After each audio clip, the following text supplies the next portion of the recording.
এই এত ঝামেলা টামেলা ভালো লাগে না, বললাম যে ফিসে দিয়ে শার্ট করে ফেলে।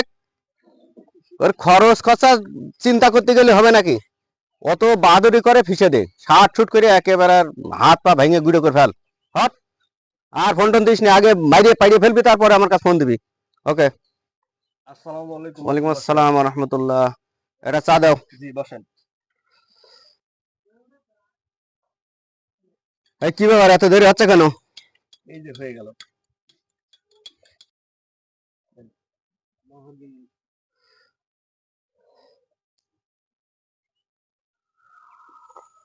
আসসালামু আলাইকুম। ওয়ালাইকুম আসসালাম।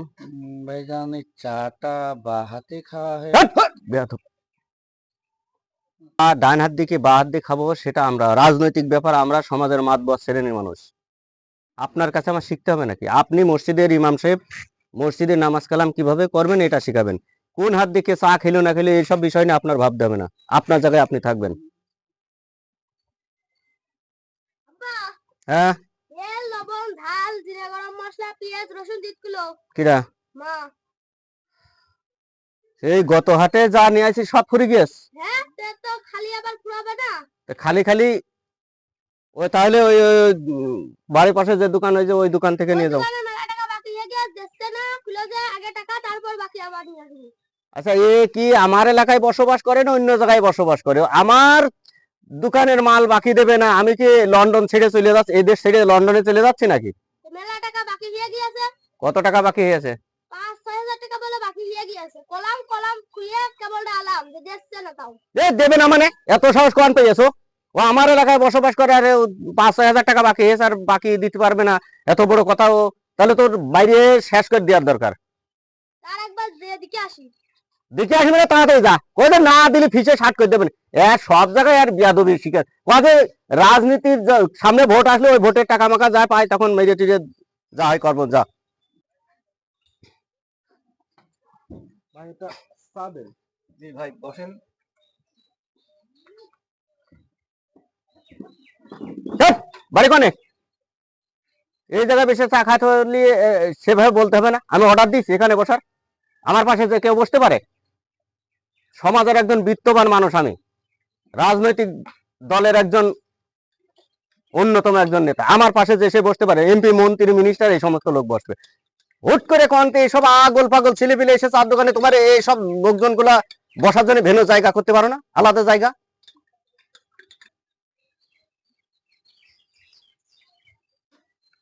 ভাই আসসালামু আলাইকুম। ওয়ালাইকুম আসসালাম রহমতুল্লাহ। আলহামদুলিল্লাহ, আপনি অনেক বড় মানুষ, এটা আমরা স্বীকার করি। কিন্তু বিষয়টা হচ্ছে যে আল্লাহ তো মহান বড়, এটা তো আপনিও মানেন। হ্যাঁ, তো সেই আল্লাহ তাআলা আপনাকে যেমন ভালোবাসে, হুম। ওই যে ছেলেটাকেও অমন ভালোবাসে, দোকানদার সাহেবকেও অমন ভালোবাসে। এখন বিষয়টা হচ্ছে ভাই যে আমরা একদিন মরে যাব, মাটির নিচে গেলে সকলেরই হিসাব দিতে হবে। এই প্রয়াসে আমি বলেছি যে আল্লাহ তাআলা যেমন মসজিদে আমি নামাজ পড়াই, আদব কায়দা শেখায়, এই আদব কায়দাটা সকল মানুষের মধ্যে একটা প্রতিষ্ঠিত হোক, মানুষ সোনার মানুষ হোক, মানুষ বেহেশতি মানুষ হোক, এই আশাইতে আমরা সব জায়গায় আমাদের আপন মনে করে, আমাদের কলিজার টুকরা মনে করে কথাগুলো বলি। হ্যাঁ, এইসব দায়িত্ব আপনাদেরই, তো আপনারা তো বলবেন। জি ভাইজান, এই আমাদের জন্য দায়িত্ব তো তা না? আমরা সমাজের বুকের মানুষ কিভাবে চলাফেরা করবে তা দেখবো। কারণ আমরা যেটু উচ্চ শৃঙ্খলা ভাবে যদি জীবনযাপন না জি করি, ভাইজান, জি। সমাজের ওই সমস্ত মানুষরা আমাদের কথা শুনবে না। হ্যাঁ, এই জন্য আমরা একটু ভিন্ন রকম সাইজে চলতে হয়। এখন আপনাদের দায়িত্ব মসজিদ, মাদ্রাসা, ওই বিয়ে থাওয়া এইসব নিয়ে থাকবেন। রাজনীতি টিভি এইসবে আসার দরকার নেই, আমরা বুঝবো। আচ্ছা, আপনার কথা আপনার দিক দিয়ে ঠিক আছে, কিন্তু মহান আল্লাহ কোরআনটাকে দিয়েছেন সর্বজনীন সর্বজীবন ব্যবস্থা হিসাবে।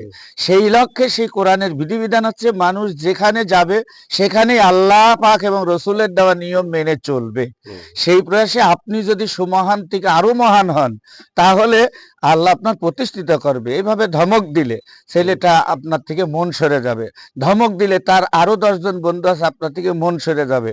দেখা যাচ্ছে ফাইনাল নির্বাচনে গেলে আপনি হলো তাকে সাপোর্ট পেলেন না, নেতাও হলো না, দল থেকে টাকাও মারা হলো না, আপনার ওই দোকান বাকি দেওয়াও হলো না, মাঝখানে বড় মুসিবত এসে আপনার পরে দাঁড়াবে। সেই জন্যই আমরা অনুরোধ করছি, চাটা বাম হাতে না খেয়ে ডান হাতে খান। লোকে বলবে নেতাজি খুব ভালো মানুষ, এরপরে দেখা যাচ্ছে যে তাকে সমাদর করেন, তারা দলীয় সাপোর্ট দিলে উপর থেকে টাকা পয়সা আপনার কাছে আসলো, সেই টাকা পয়সা দিয়ে আপনার ঝামেলাগুলো মিটাতে পারলেন। আর মূল ঝামেলা মিটানোর মালিক তো আল্লাহ। হ্যাঁ আল্লাহ যদি আপনার সাপোর্ট করে তাহলে দুনিয়ায় আপনি প্রতিষ্ঠিত হলেন, আখেরাতে আপনি জান্নাতবাসী হলেন। সেই লক্ষ্যে ভাইজান বলেছি, তো তাড়াতাড়ি না মেরে মানুষের একটু বুকের আগলে দিলে একজন ভালো নেতা হলে এহকালেও ভালো হলেন, পরকালেও পুরস্কার পেলেন। এই প্রয়াসে ভাইজান আপনাকে। তাহলে কি আমি আসলে কি পরকাল বলে আমার জীবনে কিছু থাকছে না? আমি বামপন্থী যে তাগুদের পথে রাজনীতি করে বলে আমার পিছনে কিছু থাকবে না? বরবাদ হয়ে যাচ্ছে, সব- বরবাদ হয়ে যাচ্ছে। তাহলে তার এই পথে তো আমার আর থাকা সম্ভব নাই, কারণ মরার পরে যদি আর একটা জীবন থাকে, সেই জীবনে যদি আল্লাহর কাছে হিসাব দিতে হয়, জি, তাহলে তো আমার এই দুনিয়ার যে সমস্ত তাগুতের পথে রাজনীতি আছে এ তো আমার ছেড়ে দিতে হবে। আর ছেড়ে দিতে হলে তো তাহলে আমার দৈনিক 5 ওয়াক্ত নামাজ আদায় করতে হবে, রোজা করতে হবে, তারপরে আল্লাহর নিয়ম কানুন গুলা মানতে হবে, আল্লাহর কোরআনের পথ ধরে রাজনীতি করতে হবে। একদম একদম। তাহলে মাশাআল্লাহ, তাই করবো। মাশাআল্লাহ। আর আমি তো যে ভুল তাহলে এতদিন করে আসি সব ভুলই করেছি, আল্লাহ মাফ করবে তো? ইয়াগফির লাকুম। আল্লাহ দয়া গফুর রহিম, প্রজ্ঞাময়। তিনি তার বান্দা ফিরে আসলে গুনাহ মাফই করে না, যা গুনাহ করেছেন সেগুলো সওয়াবে পরিপূর্ণ করে আপনার জীবনটা জান্নাতি জীবন করে দেবে ভাইজান। ও আচ্ছা আচ্ছা। আচ্ছা ঠিক আছে ভাই, তাহলে আমি ভুল বুঝতে পারলাম। আমি এরপর থেকে আর এই রাজনীতি, এই তাগুতের পথে রাজনীতি করবো না। রাজনীতি করতে হলে আপনাদের মসজিদ, মাদ্রাসা, বড় বড় আলেম ওলামা যারা যে পথে রাজনীতি করে তাদের সাথে হয়ে জি। আপনাদের সাথে রাজনীতি করব। দুনিয়ার জীবন ছেড়ে দিলাম। আর আমি ওই যে দোকানদারের কিছু টাকা ধারি, আহা, আমি উনার কিছু টাকা এখন দেব।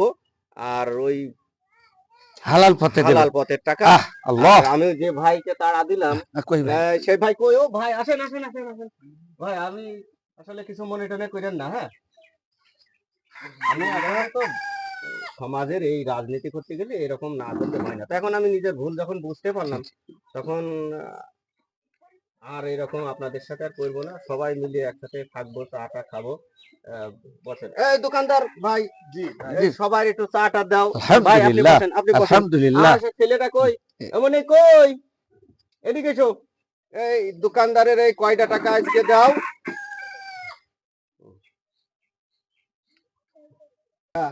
এই যে না, ওই দোকানদার ও বলো কাজে হলো এই কয়টা টাকা দিয়েছে, এখানে 2-3 হাজার টাকা যায় আছে, গুনে নিতে বলো গা। আর বাদ বাকি টাকা পরে আমরা দেবো নে, বললো যে দেবে নে পরে, হ্যাঁ? আর বলবা যে আব্বা হলো রাগ টাগ আর করবে না নে, সে ভালো হয়ে গেছে, হ্যাঁ? আচ্ছা ঠিক আছে, ওকে। দূরে কাছে প্রিয় বন্ধুরা, আসসালামু আলাইকুম। এতক্ষণ যে নাটকটি দেখলেন, মনের আঙিনায় সবাইকে যদি ভালো লেগে যায় তাহলে লাইক কমেন্ট শেয়ার দিয়ে আমাদের পাশে থাকুন। আরও অত্যন্ত উপযোগী প্রয়োজনীয় অভিনয় নাটক তৈরি করে সেগুলো আপনাদের সামনে উপস্থাপনা করায় আমাদের অনুপ্রেরণা জাগান। ভালো থাকেন, সুস্থ থাকেন, কোরআনের পক্ষে থাকেন, ইসলামী আইন প্রতিষ্ঠার কাজে সকলে একে অপরে হাত লাগিয়ে আল্লাহ পাকের পথে, জান্নাতের পথে অগ্রগামী হই। আসসালামু আলাইকুম।